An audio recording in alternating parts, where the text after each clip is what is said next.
In today's video, we're covering 3 big problems for new nonprofits and how to solve them. Let's do it. Hi, we are Ted and Lisa Snyder, and we are nonprofit consultants because we believe a better world needs healthier nonprofits.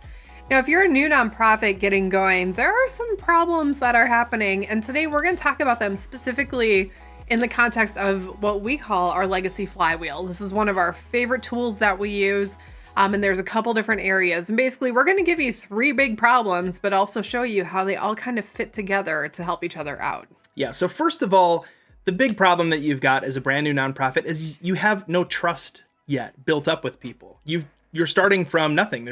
You have to figure out how to start building trust, but how can you build trust if you don't have resources and stuff that you've done, right? So now you have to figure out how to get some resources and stuff you've done so you can build some trust. Sort of like this kind of scary snowball it's a snowball of problems because you can't do this until you have this, but you can't do this until you have this, right? So when we're talking here about trust, we're not talking about your trust as an individual.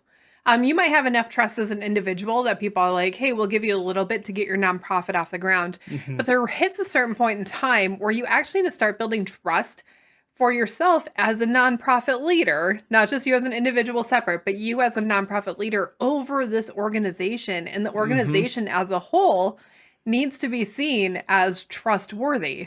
And so when we talk about trust, we're really talking about the right systems, the measurable impact, and then really the stories. And one of the biggest issues when it comes to trust in your organization is that when you're getting started, you just don't have stories to tell. You can't tell that great before and after, or share how that one person, you were able to help them in a certain way. And here's what their life looks like 5 years later, because you haven't been doing this for 5 years. So what do? So there are a few different options. One is you can start telling the stories that you want to see happen. I'm not saying lie and say, oh, this isn't happened. A fake it till you make it. We're not. I'm saying kind of paint a picture with people of the stories that you're looking forward to seeing happen. I picture a world where we have cut the homeless problem in our city down in half. I picture a world where we can have somebody who's on staff at this nonprofit who was in a broken family situation, got brought through it through our program, and now is so passionate about it that they said, I want to team up with this nonprofit. You can also tell stories that show how much you understand about what's going on. In our community, we have this many families right now who are going through some brokenness, and they need this amount of counseling. And we've seen across the board, and I've talked to other organizational leaders, that when families get this type of counseling, it works this percentage of the time. And I want to bring those resources into our community because I think that these families here deserve the help, and I'm going to help them get it because I have the contacts, or I know the people, or here's how it's already worked. You can tell other stories of other places and show I've done the research and I am bringing it here to our home. And here's the difference that I believe that we're going to make in the situation. Especially if your nonprofit is doing something that isn't particularly new, but it is for your area. You can always bring in stories from other organizations that are doing the same thing, but in a different city. Like if you're very local based, like if you're a soup kitchen, right? You can say, hey, we're a new soup kitchen. This is a new deal for our city, but they've been doing a soup kitchen down at the capital of our state, for years, right? And they see these kind of things happen all the time. I want to see us be able to do that too. So it is totally fine and totally great, actually, to share stories that haven't happened yet, as long as you are honestly prefacing them and putting them, correctly in people's minds. This is what I'm hoping for. This is what we're aiming for. This is what we've seen other organizations do, and we are duplicating it here. This is the type of stuff that I'm hoping to see. I was talking to someone a couple weeks ago, and this is the type of person that I want to be able to help. And here's how I think we'll be able to help them.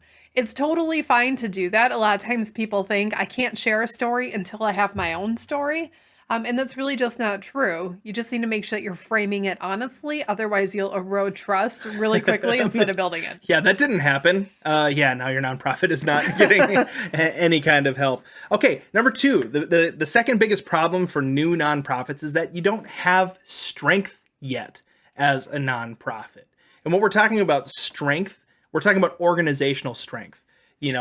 great personal growth for the leadership, getting the right people, staff members, volunteers, donors, people that have rallied around your organization, and also the ability to take the right action. That's what we're talking about when we talk about strength. And as a new nonprofit, you haven't had a chance yet to build those muscles. But the good news is you can totally do it. You just got to start somewhere. And the best place to start to grow the strength of your organization is by taking the right action.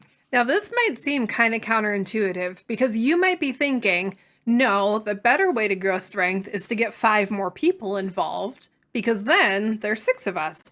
But really, it starts by taking right action for you and whoever you currently have right now.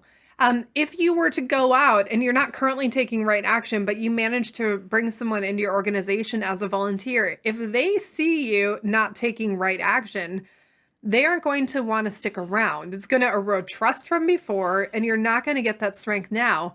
And so understanding your right action for today, what that looks like, what that means, and then actually doing it and taking those right steps to continue to move your organization forward is super important.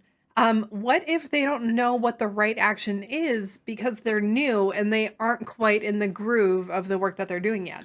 Yeah, well, we have a great tool for that. It's called the one thing question. You ask yourself this one question, which is, what is the one thing that I can do right now that by doing it makes everything else obsolete, or at the very least, much easier? And if you can answer that question, what's the one thing that I can do that by doing it makes everything obsolete or easier? When you figure out what that is, now you've got a picture of what the right action needs to be. And sometimes the answer to that question is going to be, you know what? I just need to make 50 sandwiches and go out into the city and hand them out to homeless people. Yep. Sometimes that answer to that question is going to be, I need to hire someone to start making the sandwiches. Yep. But you have to know what the right action is by asking that question, because it's not always going to be obvious. And usually the right action is usually hidden underneath the urgent things that feel like they need to get done. The important things are the things that really need to get done. And learning how to take that right action is how you start to build the strength of your organization. Yeah. Now that book, The One Thing by Gary Keller is fantastic. And it brings that question into a 12-week time frame. But really understanding what it is for today within your organization, you can't necessarily work super far out into the future. It's hard to forecast 24 months or 36 months when you're like, we've been at this for 30 days and I'm still trying to get my feet underneath me. So start figuring out what that right action looks like today by asking yourself that question so that you can start to move forward. And as you move forward, the path will become more clear. But as you're getting started, sometimes it just feels like, I think this action is my next step. I'm kind of hoping for the best, but a lot of times the way to learn what it is to start by taking little steps right now so that you can gain clarity and gain confidence as you're moving. Yeah, and there are things that culture is going to try to tell you, this is the right action, and they're wrong. Sometimes the first thing... Well, sometimes they're right. Yeah, sometimes they're right. Sometimes they're wrong, though. Yeah. And you might be thinking, well, the first thing I need to do as a nonprofit is to get my nonprofit status established and, lined up with the government and all that stuff. That's not necessarily true. You can start doing the stuff to start building up some of those stories while you're waiting for the government approval and all of the other pieces to fall into place. Yeah, we've seen organizations that are waiting for the paperwork to come through and they just sit there for however long. And there is a difference in what you can do in terms of like raising money and that kind of stuff. But you can start getting volunteers in place. You can start getting some of your systems figured out. You can start figuring out how you're going to track your expenses and how you're going to actually start utilizing volunteers. And you can start doing the research and meeting with people saying, our staff is in, but here's what I want to do. You can be using that time. So just because you're in the waiting doesn't mean that you need to be waiting. The cause needs your help today. So there is right action that you can take. So I don't know a lot about car racing, but I get this picture of NASCAR when they do like that lap before the race starts. They do a whole lap and then the race starts. And I just think about that for new nonprofits. A lot of nonprofits are just waiting for the race to start and their car is just waiting at the starting line, right? But what you want to be doing is just getting all the stuff figured out, ready to go. So the moment that you're ready, that they say it is now legal for you to raise donations and they'll be tax exempt or whatever, the moment that happens, you're already ready to go and to punch it. Be up and running, be going, let people know it is okay. And not only is it okay, it's good. So start doing that so that when that day hits, you're like, here we go. We're going. Yeah, you can raise money before you're able to accept the funds, right? You can say, hey, we're going to be getting the approval to be able to accept funds in December. So will you commit to donating $500 in December this year? Because and they say yes, and then you give them a January. Call. You do. Like, there are so many ways that you can do it that are perfectly legal as long as you're fully communicating with everyone involved. You're not promising something that you can't execute on. Right. Like, there's so much that you can be doing. You can be raising funds in that capacity. You can be building a team around you. You can be already meeting with your board and getting some of the stuff in place so that you're all on the same page and already moving forward. There's really... I mean, I'm guessing most of you watching this are like, I already got my paperwork 30 days ago, so you might have a better idea. But if you haven't, take the right action. And if you're a nonprofit that's only 30 days old, take the right action. Right. You don't need to be established for 3 years to make a difference. There's always something you can do whenever you're in any kind of season of waiting in your nonprofit. So be asking that one thing question to determine the right action to build the strength for your new nonprofit. As you build this right action, you will get more stories for your organization. If you choose to skip this, the stories aren't going to help you to be able to take more right action or get more people or anything else that you're going to need, because people are going to look at you and be like, you tell good stories, but can you lead? Can you actually do it? Can you actually make the outcome happen? So take the right action. Okay. Number 3, I need to get off my soapbox because I'm like, come on, nonprofits. Number 3, you have a limited ability to execute as a new nonprofit. So far, you might have a few followers. You might find that no one knows who you are because you haven't put it out there yet, or you haven't called up your friends and family and let them know what you're doing. You probably have a vision because typically you've kind of figured out what your vision statement is and what you're trying to be doing at this point. But what's really happening here is your vision hasn't tipped to that point where it's starting to actually turn into resources. And here we're talking about the time, money, and then the networks of the people around you, because you just don't have a ton of resources yet. Your ability to execute when you first get started is kind of low because you are starting essentially at 0.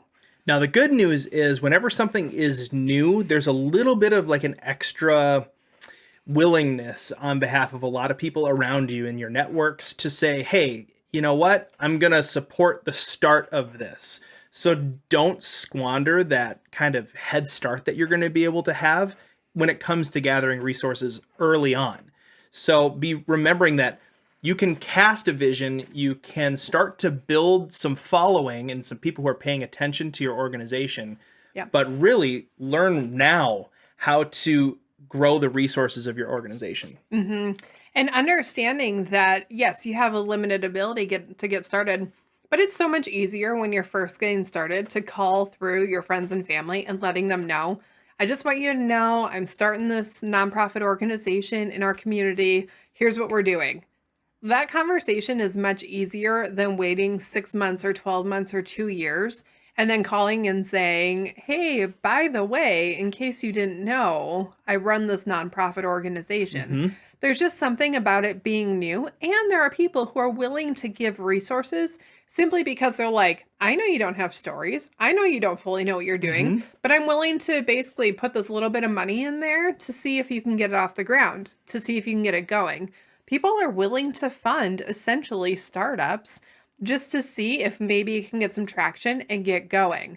And so don't waste the fact that you are in this limited season of being a new nonprofit by thinking that you don't have the resources, because this is a strangely easier-ish time that you can get resources for a little bit, because you have a brief moment where you can maybe get some people to start donating, and then you can start to actually take that right action, use the resources, get some stories, and then be able to spiral these things together so that you can have more resources for the future. Your nonprofit only has a grand opening one time.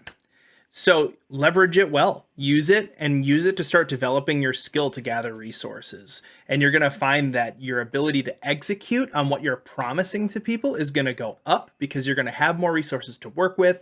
You're going to start to be able to build that strength in your organization by taking the right action. And you're going to be able to start to develop some of those stories. And this is what we call the legacy flywheel. These things all feed into each other, and you can cycle them up and snowball them into a really powerful nonprofit organization that's going to change the world. So, if this is something that you're like, I need to understand more of this, you can check the links below. We do offer a class that's going to be launching coming up here soon on that. But in the meantime, there are a few things that you just simply have not been told about starting a nonprofit, and we feel like we should tell you. So we have a video about that that's going to be popping up here on the screen, and we will see you over there.